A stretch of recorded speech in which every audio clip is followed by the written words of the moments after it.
Hola, hola, espero que ya estemos aquí conectados, que ya estén disfrutando de esta super transmisión, donde, como ya lo saben, aquí los hermanos todos los sábados tenemos este encuentro de familias, de los grupos, jóvenes, niños, adolescentes y sobre todo los papás que vienen a encontrarse con nosotros en este convento y le llamamos a esta reunión sábados familiares. Normalmente, en un tiempo normal, sin pandemias y sin epidemias y sin coronavirus, nosotros los hermanos siempre les damos las vacaciones a las familias del sábado de resurrección, bueno, del sábado santo, y luego el sábado antes de la vigilia, el sábado antes del domingo de misericordia. Y luego retomamos hoy.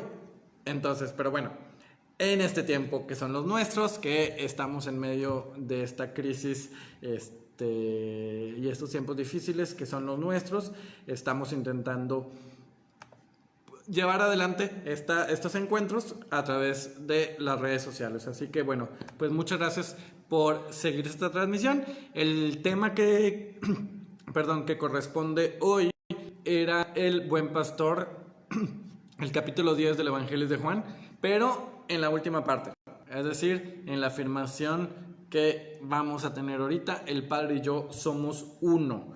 ¿Ok? Una afirmación muy importante para el Evangelio de Juan y para que ustedes pues estén aquí al pendiente. Así que bueno, pues saludos a Don Chuy, a Alejandra, a ¿quién más? Alejandra Plasencia, Alejandra Hernández, Robledo. Así que bueno, saludos a ustedes, gracias por estar aquí y pues nada, espero que estén pasándola bien, que los tiempos no sean tan difíciles, que los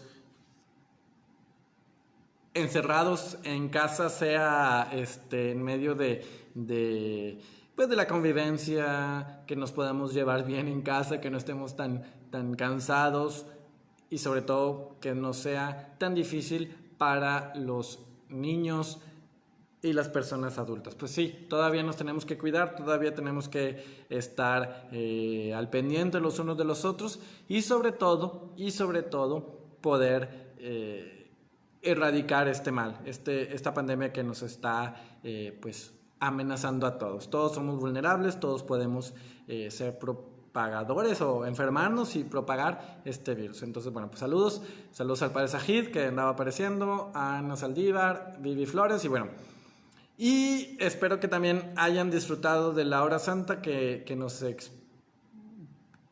estuvo animando el Padre Mario, el Santísimo Sacramento en nuestra capilla expuesto para la adoración, y que bueno, pues espero que ustedes hayan podido, pues a través, cierto, de lo digital, que nunca va a reemplazar el encuentro humano y el encuentro con el Señor, encontrarse y tener un momentito de oración. Entonces, bueno, pues espero que todo esté muy bien. Así que bueno, vamos a empezar con una oración y encomendarnos al Espíritu Santo para abrir nuestro corazón, nuestros oídos, para escuchar su palabra. En nombre del Padre, del Hijo y del Espíritu Santo. Señor Jesús, gracias por lo que nos haces vivir, gracias por este tiempo en el que tú te haces presente de otra manera, en el que tú estás aquí caminando con nosotros, conociendo nuestras fragilidades y conociendo nuestras debilidades. Gracias, bendito, alabado seas. Gracias por esta presencia amorosa. Te damos gracias por tu presencia como buen pastor en medio de tu pueblo. Tú eres el único y buen pastor, el único que nos va a llevar a los pastos, a la comida que tanto necesitamos. Bendice a todos los pastores de la iglesia, bendice a todos los que están encargados de llevar tu presencia en medio del pueblo, y si hoy es de otra manera, pues que también sean benditos y también estén haciéndolo según tu voluntad, según tu corazón. Te pedimos por el Papa Francisco, por el arzobispo Monseñor Rogelio aquí en Monterrey, sus auxiliares, por todos los sacerdotes.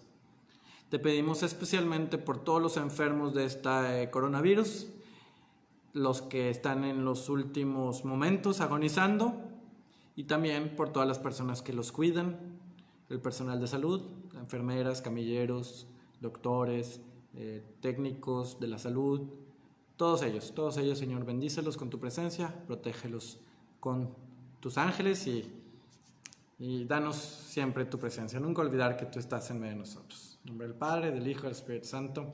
Amén. Hola Celi, Eleazar, ¿quién más se conectó? Es que como cerré los ojos para la oración. Analdaco, saludos a todos ustedes. Y pues nada, si tienen su Biblia, ábranla en el capítulo 10 del Evangelio de Juan. Estamos a partir del versículo 20, perdón, del versículo 22, ¿ok? 10, 22 de San Juan. Ahorita, como quiera, bueno, como les decía, estamos en el contexto del buen pastor. ¿Qué escuchamos cuando, a ver, coméntenme ahí en el chat, ¿qué sienten cuando ustedes escuchan de Jesús decir que Él es el buen pastor? ¿Qué les viene a la mente? ¿Qué les hace eco? A ver, cuando Jesús dice, yo soy el buen pastor, ¿cuál es la primera imagen que les viene a la cabeza? A ver, cuéntenme, los escucho, espero se inspiren, mientras le doy un trago a mi café. ¡Salud! ¿Qué les viene a su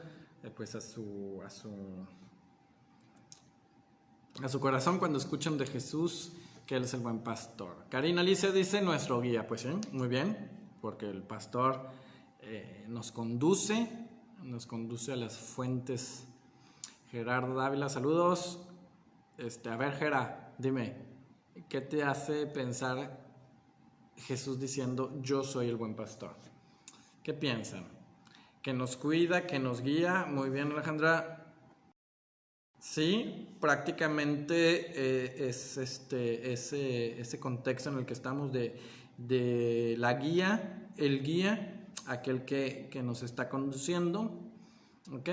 Ahora, en la Biblia es una imagen muy recurrente, una imagen que está muy constante. Claro que pensamos nosotros en el Salmo 23, no lo olviden, el Señor es mi pastor, nada me falta. En verdes praderas me hace recostar, o sea, me conduce hacia fuentes tranquilas. Por eso está esta imagen, pues, de guiar en un camino, guiarnos en medio de la pradera, ¿ok? Y como buen pastor, viene y nos busca, viene y nos conduce. Por eso dice el Jera, muy bien, cuando, la oveja se pierde, pues va y la busca el pastor. Nos protege de los lobos y luego protege también de personas que nos pueden hacer daño, es decir, de los asalariados, como le va a llamar San Juan, ¿ok? Pero en el Salmo 23 está claramente el hecho de que nos conduce por las fuentes tranquilas. Después también en el libro de Ezequiel el profeta en el Antiguo Testamento, Dios le reclama a los sacerdotes y a los líderes del pueblo que siendo pastores pues no están siendo buenos pastores, ¿ok? De una manera negativa les habla a los malos pastores, ¿ok? Ustedes deberían de ser pastores del pueblo y no lo hacen bien, ¿ok? Es lo que Dios le reclama a su pueblo, bueno, a los líderes de su pueblo a través del profeta Ezequiel. Pero lo más bello y lo más profundo de la revelación cristiana, de por qué Jesús es todo nuevo con él, es que Jesús le agrega al descriptivo, al adjetivo pastor, bueno. ¿Ok? Eso es bien interesante porque nunca en el Antiguo Testamento se había dicho Yahvé es mi buen pastor o Dios, el Dios de Israel es el buen pastor del pueblo. ¿Ok? No. Solamente Jesús dice el buen pastor. Yo soy el buen pastor.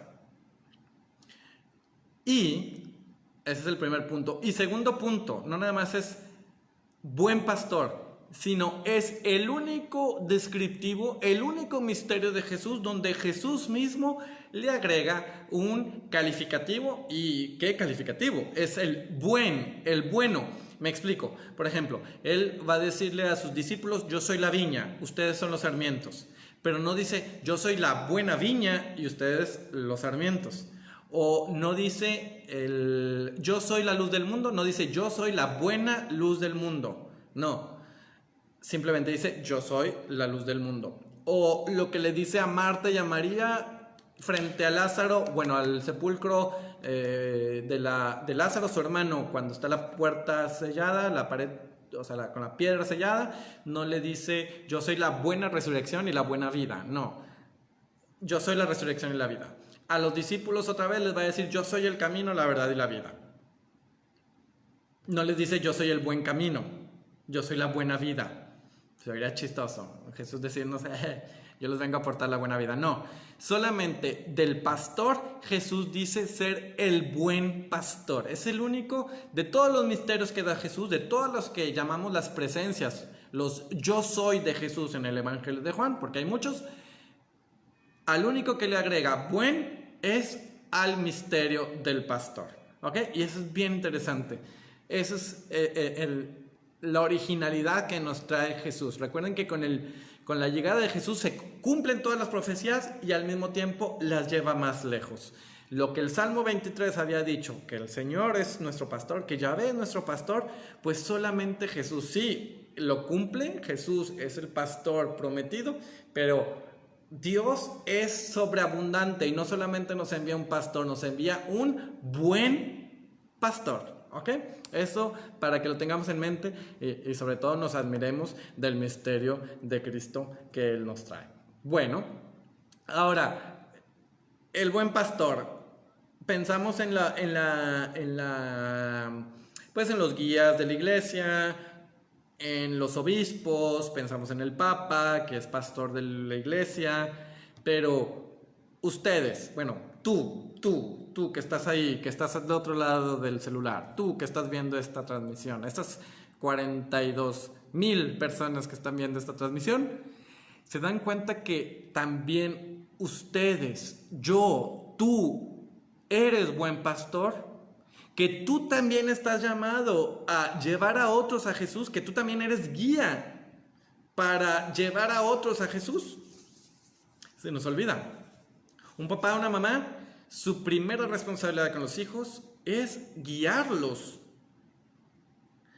a Jesús. Entonces es ser guía. Y no nada más es mostrar el camino, sino caminar con ellos. Y con toda la ternura, con todo lo bueno que el buen pastor es, pues claro, pensamos a esas imágenes, la oveja sobre los hombros, porque ya está, él lleva la oveja perdida sobre los hombros, Jesús que lleva la oveja. Así tú, papá, llevas a tus hijos a Jesús.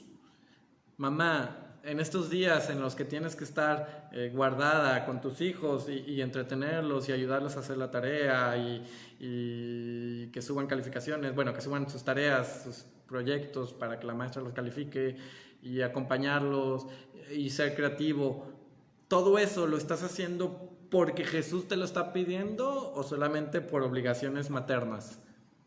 Que ya es bastante. Pero el Señor nos pide que siempre no olvidemos eso, que llevemos a otros a Jesús. Y cuando uno es padre de familia, un superior de una comunidad religiosa, pues se extiende, o sea, se hace más vivo esto que Jesús nos pide. Entonces somos pastores como el buen pastor. Bueno, ya sin mucho cotorreo de mi parte, dejemos a Jesús hablar y Biblia, Juan 10, 22 en adelante. Evangelio de Juan, capítulo 10, a partir del versículo 22, voy a leer. ¿Ok? Era invierno y en Jerusalén se celebraba la fiesta de la dedicación del templo. Jesús se paseaba en el templo por el pórtico de Salomón. Cuando los judíos lo rodearon y le dijeron: ¿hasta cuándo vas a tenernos en suspenso? Si eres tú el Mesías, dínoslo claramente. Versículo 25. Jesús le respondió: ya se lo he dicho, pero ustedes no creen. Las obras que hago en el nombre de mi Padre manifiestan quién soy yo. Pero ustedes no creen porque no son ovejas mías. Mis ovejas escuchan mi voz y yo las conozco, ellos me siguen. Y yo les doy vida eterna. Nunca perecerán y nadie las arrebatará jamás de mi mano. Aquello que el Padre me ha dado es más fuerte que todo y nadie puede arrebatarlo de la mano de mi Padre. Yo y el Padre somos una sola cosa. Versículo 31. Entonces los judíos tomaron de nuevo piedras para tirárselas. Jesús les dijo: he hecho delante de ustedes muchas obras buenas que procedían del Padre. ¿Por cuál de ellas me quieren apedrear? Los judíos respondieron: no te apedreamos por algo bueno que hayas hecho, sino por insultar a Dios, porque tú, siendo hombre, te haces Dios. Jesús les contestó: ¿no está escrito en la ley de ustedes, yo he dicho que son dioses? No se puede cambiar la escritura, y en ese lugar llama dioses a los que recibieron esta palabra de Dios. Y yo, que fui consagrado y enviado al mundo por el Padre, ¿estaré insultando a Dios al decir que soy hijo de Dios? Si yo no hago las obras del Padre, no me crean. Pero si las hago, si no creen en mí, crean a esas obras, para que sepan y reconozcan que el Padre está en mí y yo en el Padre. Otra vez quisieron llevarlo preso, pero Jesús se les escapó de las manos. Se marchó de nuevo al otro lado del Jordán, donde Juan bautizaba al principio, y se quedó allí. Mucha gente acudió a él y decían: Juan no hizo ninguna señal milagrosa, pero todo lo que dijo de este era verdad. Y termina el versículo 42, y muchos creyeron en él en ese lugar. Ok, entonces capítulo 10 del Evangelio de Juan, como les dije, a partir del versículo 22. ¿En dónde estamos? ¿En dónde estamos? Si vieron bien en su Biblia, dice Juan algo muy interesante. Era invierno y se celebraba la dedicación de templo. Era invierno, entonces se antoja el cafecito. Salud. Era invierno, estaba fresquito, muy diferente de lo que estamos aquí viviendo en Monterrey, que está haciendo bastantito calor en estos días. Era invierno. Guárdenlo eso porque ahorita va a regresar. Entonces estamos en un contexto de una fiesta litúrgica judía importante para los judíos, que era el templo. El templo era el orgullo, el símbolo nacional. Cierto, era el lugar de la presencia de Dios, pero siendo el pueblo judío, siendo el pueblo escogido por Dios, siendo el pueblo que Dios había escogido en predilección sobre todos los otros pueblos de la tierra, nuestro orgullo nacional es entonces Dios, es entonces el templo donde Dios habita.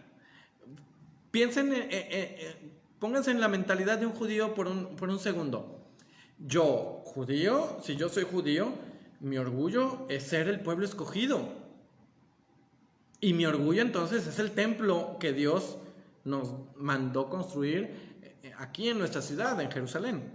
Por eso el judío de hoy, 2020, tiene este sentimiento muy profundo del Muro de los Lamentos, que es la única pared que queda de pie de aquel templo en la ciudad de Jerusalén. Piensen en un monumento de la ciudad. Piensen en cualquier monumento de cualquier ciudad. No sé, estaba pensando el monumento de la puerta cuando uno viene de Saltillo antes de llegar a Santa Catarina. Pues representa algo, la puerta, llegar a Monterrey. Piensen en otro monumento importante aquí en la ciudad de Monterrey. Bueno, por ejemplo, el arco que está ahí en Madero y Pino Suárez. ¿Sí es Madero y Pino Suárez? El arco de la Independencia, creo que se llama, que es parecido al Ángel de la Independencia en la Ciudad de México. Héctor Hugo dice el Cerro de la Silla. Sí, es símbolo de la ciudad, tienes razón, pero fue construido por Dios. No es obra del hombre, no es monumento hecho por el hombre. Acá el templo del judío, el templo de Jerusalén, es el orgullo nacional, porque ellos lo construyeron.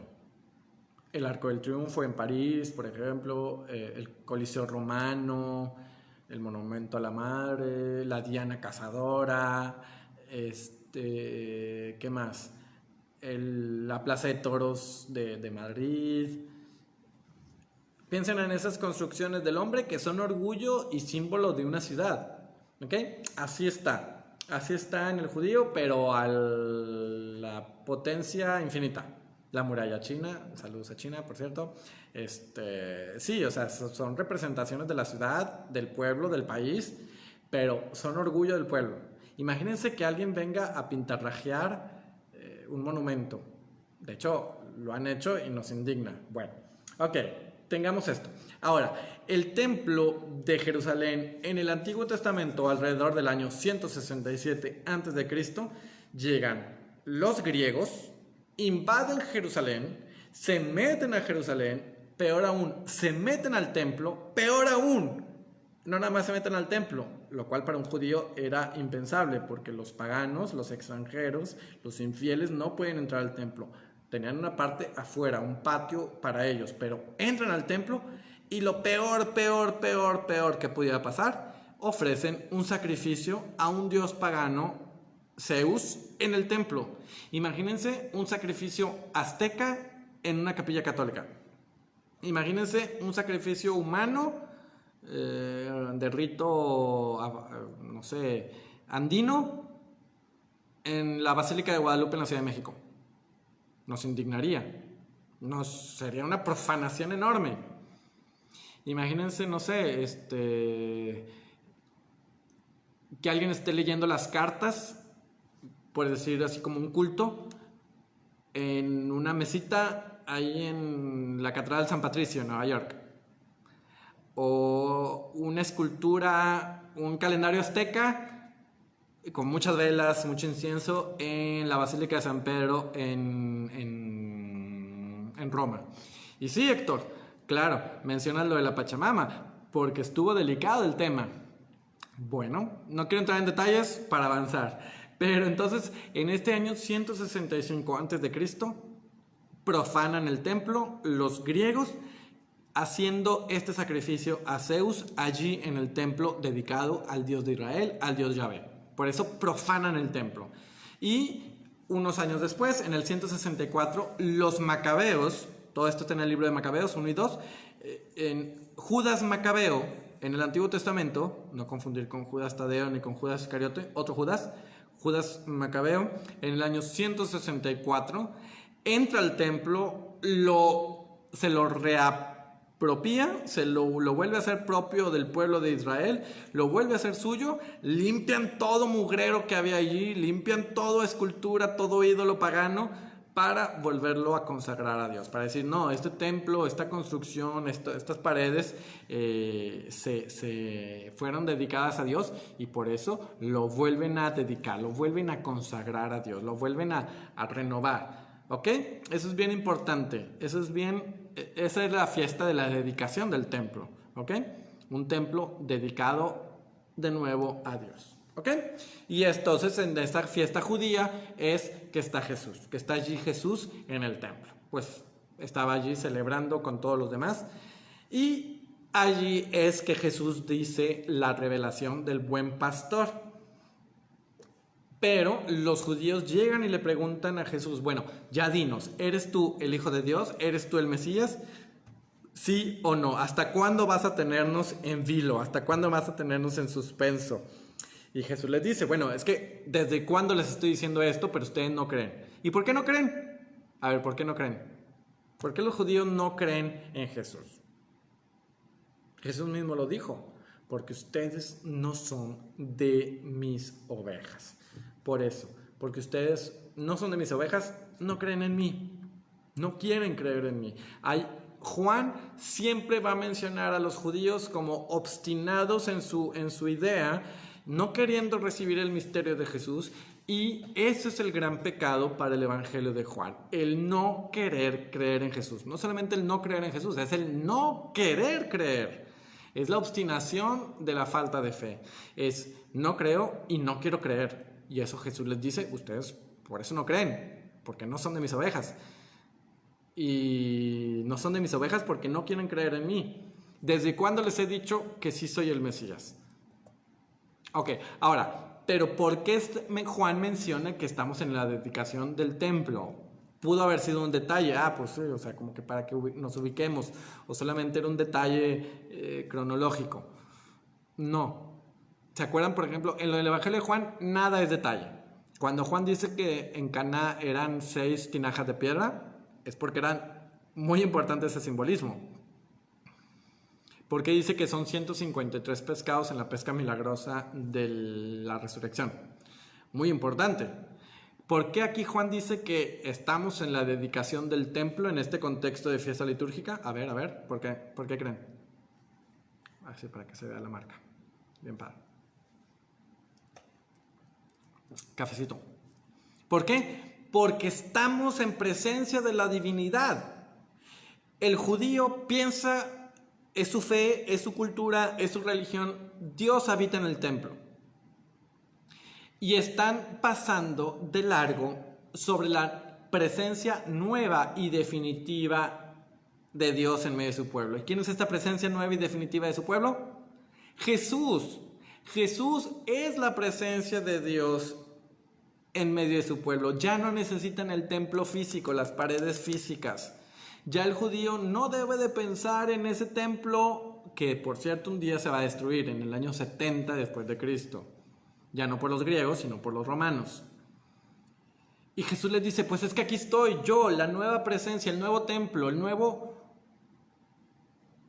lugar de culto. Y ustedes no quieren creer en mí. Por eso los judíos prefieren estar orgullosos del templo físico a estar orgullosos de Jesús aquí, de Dios en medio de su pueblo. Lo que habíamos dicho del Emmanuel en el Evangelio de Mateo, Dios con nosotros, aquí está a la manera de Juan. Yo estoy en medio del pueblo, dice Jesús. Yo estoy como la nueva presencia de Dios en medio del pueblo. ¿Ok? Por eso ellos se quedan fuera de la fe en Jesús. Por eso ellos no son ovejas, se quedan fuera, se quedan en otro rebaño o no quieren pertenecer al rebaño de Jesús. Y llega la expresión del versículo 30, el Padre y yo somos una sola cosa, el Padre y yo somos uno. ¿Ok? Todo el Evangelio de Juan viene a concretizarse, a cristalizarse, a resumirse, pero no como un resumen de reductor sintético, sino como una cumbre a esta expresión. El Padre y yo somos una sola cosa, porque Él es la presencia de Dios, Él es la presencia del Padre en medio de nosotros, en medio del pueblo. Y nos conduce, ¿y a dónde nos conduce este pastor? ¿A dónde nos conduce? ¿Alguien pudiera decir? A ver, sobre todo si tienen la Biblia ahí a la mano, Juan 10 a partir del versículo 22. ¿A dónde nos conduce el Padre? Bueno, ¿a dónde nos conduce Jesús? Pues ya les dije, al Padre, pero no nada más al Padre. Versículo 28. Nadie las arrebatará de mi mano. Nos conduce a la mano del Padre, que es la protección total. Por eso que podemos llamar, como dice Karina, a la vida. Yo he venido para que tengan vida y vida en abundancia. Nadie puede arrebatar nada de la mano de mi Padre. Es la protección. Ya no son los pastos verdes del Salmo 23 en el Antiguo Testamento, que ya es un simbolismo muy rico, muy grande. No, es Jesús que nos conduce al Padre. ¿Por qué? Porque el Padre y Él son una sola cosa. ¿Ok? Pero los judíos siguen obstinados, siguen rechazando a Jesús a partir del versículo 31. ¿Y qué quieren hacer? Matarlo, apedrearlo. Y Jesús les dice, bueno, ¿y por qué me quieren matar? ¿Por qué me quieren apedrear? Y le dice, ¿por qué obra buena? ¿Por qué milagro? ¿Por qué signo? Y dice, no, te queremos matar, te queremos apedrear porque siendo hombre, tú te haces igual a Dios. Y típicamente, jónico, típicamente de San Juan, por eso San Juan es mi padre, por eso San Juan tenía mucho humor, típicamente del discípulo amado al redactar este evangelio, como no queriendo, dicen lo que querían decir o lo que deberían decir. Es decir, que sí, tienen razón. Jesús es verdadero Dios y verdadero hombre, es igual a Dios a Dios Padre siendo 100% un hombre. Por eso todos los judíos del Evangelio de Juan son condenados por sus propias palabras. Dicen el acto de fe, pero no creen. Tú, sí, y por eso hay que ponerle ahí muchas caritas de sonrisa, porque es algo que los científicos de la Biblia dicen la ironía juánica. O sea, ellos dicen las verdaderas expresiones. Ellos dicen qué es lo que hay que creer, pero no creen. Tú siendo hombre te haces Dios. Pues sí, tienen razón, tienen toda la razón. Y dicen, por eso no creemos. Pues, ok, allá ustedes. Porque es la verdad. El verdadero Dios y verdadero hombre Jesús. Para ellos es una blasfemia, pero es la verdad de la fe. Por eso no quieren creer en Jesús. Pero, ojo, están queriendo suprimir a Jesús, matar a Jesús por una blasfemia. ¿Qué pensamos? ¿O qué deberíamos de pensar como lectores del Evangelio de Juan? Pues que los paganos hicieron exactamente lo mismo cuando entraron al templo. Los paganos, los griegos, al entrar al templo y hacer un sacrificio a Zeus, en medio de un templo judío, a un dios griego y pagano, están haciendo una blasfemia. Y Judas Macabeo, en el año 164 a.C., pues recupera esta blasfemia, reconsagrando el templo a Dios. Pero ahora, ¿quiénes son los que hacen una blasfemia? ¿Quiénes están queriendo matar a Dios? ¿Quiénes quieren suprimir la presencia de Dios en medio de su pueblo? Sí, los judíos. Lo que los griegos hicieron en el Antiguo Testamento, ahora, oh sorpresa, los griegos los judíos del tiempo de Jesús lo están repitiendo y están profanando a Jesús, queriéndolo matar. ¿Cómo les queda el ojo? Cuadradón, ¿verdad? ¿Por qué? Porque el pueblo de Israel siempre quiere separarse de los paganos, pero en realidad termina haciendo lo mismo que los paganos. ¿Ok? O sea, ¿qué es mejor o qué es peor? ¿Haber hecho un sacrificio a Zeus o matar a Jesús? Las dos cosas son igual de malas, igual de horribles, igual de desastrosas. ¿Ok? Entonces, es por eso que es la ironía juánica, es por eso que pues sí está feo lo que hacen los judíos, y por eso San Juan, pues de una manera muy sorprendente nos narra que por eso lo quieren matar. Y entonces, por eso están así en esa obstinación los judíos, no quieren matar, y dicen, pues es que, y Jesús les repite y les cita el Salmo 82, dice, pues es que en el Salmo, en la Escritura dice, todos son dioses. Dios mismo le dijo a los hombres que todos son dioses. ¿Por qué ustedes entonces me quieren matar? ¿Ok? Y Jesús agrega una frase que a mí me encanta y no sé si la habían ustedes escuchado. Versículo 36. Juan 10:36. Yo, que fui consagrado y enviado al mundo por el Padre, ustedes están insultándolo, diciéndolo que se hace hijo de Dios. Yo, consagrado y enviado. Yo, consagrado y enviado, a ustedes quieren matar. Ustedes quieren matar al consagrado y al enviado de Dios. Sí saben que el Evangelio de Juan habla mucho del enviado de Dios, y lo podemos poner con una E mayúscula. ¿Ok? Jesús, el enviado de Dios. Es como un nombre que Juan le da a Jesús, desde el prólogo hasta el final.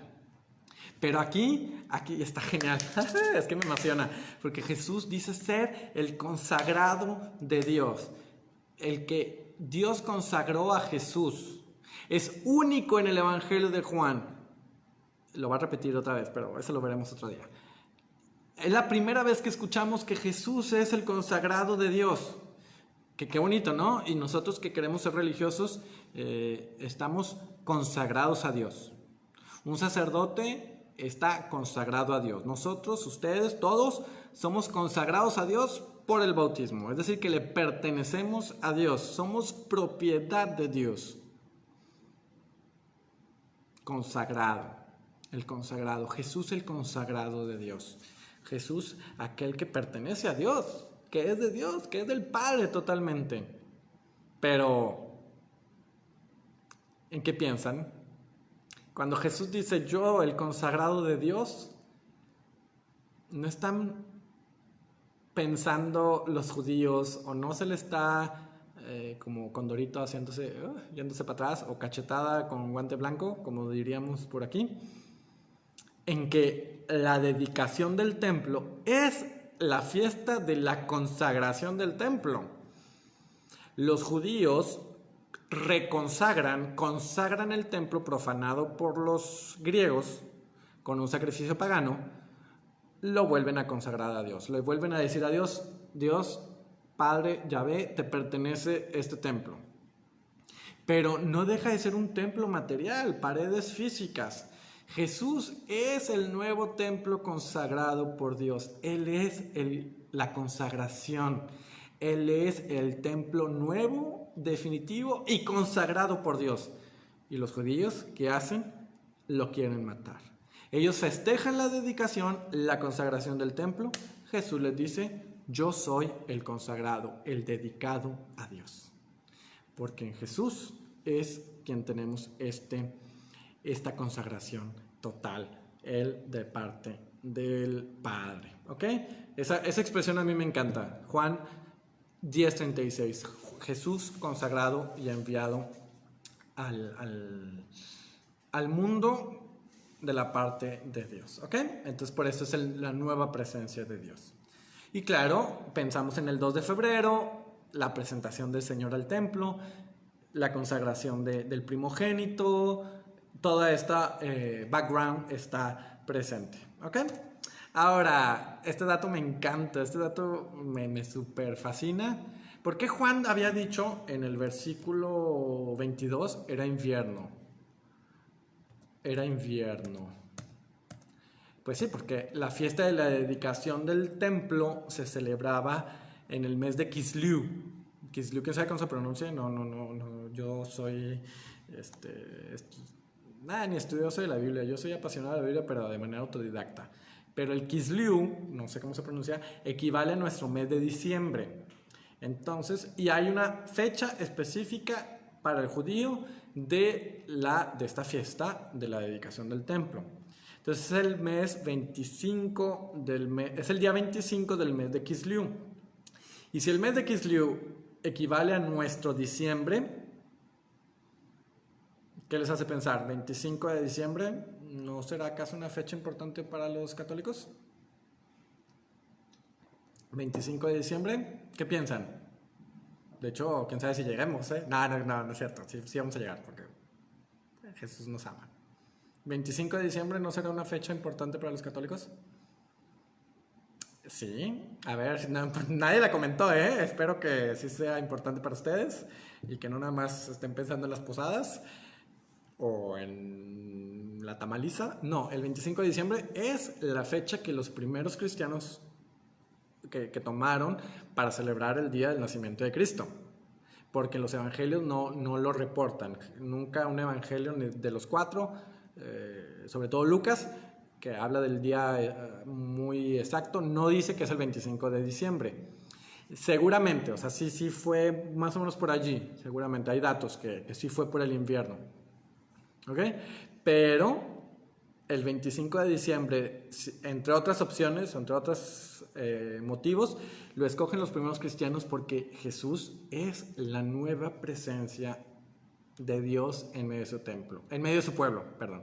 Ya no es el templo físico, es el nacimiento del Dios con nosotros, el Emmanuel, ¿ok? Por eso, bien importante, los primeros cristianos, toman este día, entre otras razones, por ser el día que los judíos celebran la dedicación del templo. ¿Ok? Bueno, ahora, regresando al tema de Juan 10:30, el versículo, el Padre y yo somos una sola cosa, estamos en presencia de la Trinidad Santa, lo que los católicos tenemos como misterio el más profundo. Y ya en estos últimos minutitos quería platicar con ustedes un poquito de eso. Nosotros, los católicos, adoramos un solo Dios, Padre, Hijo y Espíritu Santo, un solo Dios, tres personas en una sola naturaleza, un solo ser, Dios, punto. No son tres dioses, no, es un solo Dios, Padre, Hijo y Espíritu Santo, revelado por Jesús, Jesús el enviado y consagrado, enviado a este mundo. ¿Ok? Y son son un solo Dios, tres personas muy distintas. O sea, cuando digo muy es para marcar que sí son tres personas, Padre, Hijo y Espíritu Santo. El Padre no es el Hijo, el Padre no es el Espíritu, el Hijo no es el Padre, no es el Espíritu, etc. Porque ha habido en la iglesia, en la historia de la iglesia, errores que llamamos herejías, que decía el Padre se encarnó en el Hijo, el Padre vino, bajó a esta tierra en Jesús de Nazaret. No, no. El Padre y el Hijo son personas distintas, ¿ok? Pero están relativas las unas a los otros. ¿Por dónde procede? Jesús dice, el Padre me envió, lo dice varias veces, el Padre me ha enviado, el Padre que me envió desde el prólogo hasta el término del Evangelio de Juan. Es que procede, sale del Padre para venir a nosotros y es quien nos va a llevar al Padre mediante el Espíritu Santo, la santificación que hace el Espíritu Santo en nosotros. El día de Pentecostés, eso es lo que vamos a celebrar, que el Espíritu nos hace hijos en el Hijo único de Dios. ¿Okay? Ellos no están en oposición, el Padre no está opuesto al Hijo, no, está relativo el Hijo al Padre y por eso todo vuelve a la unidad. Más hablo de la Trinidad y más llego a la unidad. Más hablo de las tres personas distintas y más me refiero a la unidad. Más los quiero contemplar como personas distintas y más son un solo Dios, un solo ser. Dios, ¿ok? El Hijo es quien nos ha revelado el Padre, la divinidad. Ya nos lo decía el prólogo de Juan. ¿Ok? Y eso es una verdad de fe. Eso es en lo que creemos los cristianos, los católicos, los hijos de Dios. Que el Hijo viene a hablarnos del Padre dándonos el Espíritu Santo.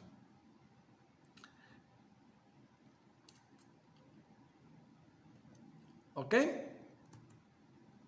¿Qué les parece? A ver, quiero escuchar sus comentarios. Hasta aquí. ¿Cómo vamos? ¿No están muy revueltos? Karina, Héctor. Espero que estén bien. Ya en estos minutitos que queda, quería volver con ustedes a esto, o sea, la Trinidad Santa. Y yo creo que estamos en un buen tiempo de pensar en la Trinidad Santa porque son familia. La palabra familia se queda muy corta para hablar del misterio de Dios, pero Dios es relación. El Padre está relacionado con el Hijo y el Espíritu Santo. Y tal vez en estos tiempos donde las relaciones se hacen muy íntimas, porque la realidad así nos la pone, en estos tiempos en que nos guardamos en casa, en familia, hay que pensar que Dios, Jesús nos lleva a esta familia trinitaria, que Jesús quiere que nuestra familia sea la imagen de la familia divina, que todas nuestras comunidades debe de ser un ejemplo de la comunidad divina, el Padre, el Hijo y el Espíritu Santo. Ellos, un solo ser, un solo Dios, el Dios que adoramos, el Dios que celebramos, estamos llamados a entrar en esta comunión, a entrar en esta, pues sí, a entrar en esta divinidad. No somos Dios, pero entramos en esta comunión y el padre y la madre de familia hacen esta comunidad en los hijos y nosotros queremos entrar en esta comunidad. Es bien interesante, me gusta mucho el comienzo de la Primera carta de Juan, les anunciamos esto, dice Juan, a los destinatarios de la carta, para que ustedes entren en comunión con nosotros, y nuestra comunión es con el Padre y con el Hijo, la Trinidad. Pavis dice que donde Juan menciona el Padre y yo somos uno, bueno, Jesús, es en Juan 10:30. Juan 10:30, el Padre y yo somos una sola cosa. ¿Ok? ¿Algo que quieran comentar en estos últimos minutitos? Así es, Andrea, gracias por contestar. Juan 10:30, ahí lo mencionas muy bien. ¿Ok? Bueno, ya por último nos quedamos con esta palabra clave. El Padre y yo somos uno. El Padre y yo somos uno. A veces en la Biblia dice una sola cosa. Bueno, es que la palabra cosa en español no es muy bonita, es como que una cosa, pues el vaso, el celular, la cosa, un libro, la cosa. Entonces como que no es muy bonito la palabra cosa, pero el Padre y yo somos uno, ¿ok? Una sola realidad, ¿ok? Ahora, una misión. Vamos a hacer una tarea en esta semana y la vamos a platicar la próxima semana. Y hay mucho tiempo para hacer la tarea, como buen profe que soy. Le voy a decir a los alumnos, pero estabas en tu casa, tienes tiempo para hacer la tarea. Entonces, 5, quiero que en un papelito, en un post-it, en un papelito que tengan por allí, hagan ustedes una lista de 5 lugares a donde son enviados como misioneros, como Jesús es enviado por el Padre. 5 lugares donde yo tengo que ir a dar testimonio de Jesús. Puede ser en mi familia. Claro, María Gaitán, hay tarea que hay que hacer y la quiero revisar, quiero que la suban, que etiqueten a los hermanos y que muestren sus evidencias. No sé, 5 lugares donde yo soy enviado. De la parte de Dios, de la parte del Padre. Pavis, no te vayas, que apenas estoy dictando tarea. ¿Okay? Ustedes saben, si se van y luego la piden y la piden mal. 5 lugares donde yo soy enviado. Mi familia, mi trabajo, pero quiero que los anoten, no quiero decirlos aquí. Quiero que ustedes recapaciten, piensen, mediten 5 lugares donde ustedes saben que Dios los ha enviado, ¿ok? Y vamos a terminar con esta oración final. Espero su tarea. Vamos a terminar con esta super oración final, que ¿cuál es? Es el Salmo 23, el Salmo donde Dios es declarado nuestro pastor y que Jesús toma esta imagen llevándolo al infinito, diciéndolo que no nada más es pastor, sino buen pastor. Salmo 23. Depende de las Biblias, pero por lo general las Biblias es el número 23. Ya saben que hay 2 numeraciones de la Biblia en los Salmos. Entonces, Salmo 23, el que comienza, el Señor es mi pastor. Entonces, en nombre del Padre, del Hijo y del Espíritu Santo. Amén. Yahvé es mi pastor, nada me falta. Por prados de hierba fresca me apacienta. Hacia las aguas de reposo me conduce y conforta mi alma. Me guía por los senderos de justicia en gracia de su nombre. Aunque pase por valle tenebroso, ningún mal temeré porque tú vas conmigo. Tu vara y tu callado, ellos me sosiegan. Tú preparas ante mí una mesa frente a mis adversarios. Unges con óleo mi cabeza. Rebosante está mi copa. Sí, dicha y gracia me acompañan todos los días de mi vida. Mi morada será la casa del Señor a lo largo de los días. El Señor es mi pastor, nada me falta. Gloria al Padre, al Hijo y al Espíritu Santo, como era en el principio, ahora y siempre, por los siglos de los siglos. Amén. ¿Para cuándo la tarea? La tarea, pues para el próximo sábado. Tienen toda la semana. El próximo sábado espero sus tareas. Me lo pueden mandar por inbox. O por... no, ya no uso redes sociales. Entonces me lo pueden mandar por inbox de la página de hermanos. O pues mándenlo por donde quieran, pero a lo mejor que se quede en su corazón, que sí hagan la tarea. Esos 5 lugares donde ustedes saben que Dios los envía como misioneros de la parte pues de Él, del Padre. ¿Ok? Bueno, pues saludos a todos, espero estén muy muy bien. Hay que aguantar tantito más, aguantar vara, para ya pronto vernos y poder celebrar el misterio de Cristo resucitado en medio de su pueblo. Entonces, bueno, pues saludos a todos, saludos a los que siguieron fielmente esta transmisión, Esperancita, Héctor Hugo, María Gaitán, Pavis, Silvia Garza, saludos a todos ustedes, a Don Chuy, saludos. Entonces, que estén muy bien, Dios los bendiga, bye bye.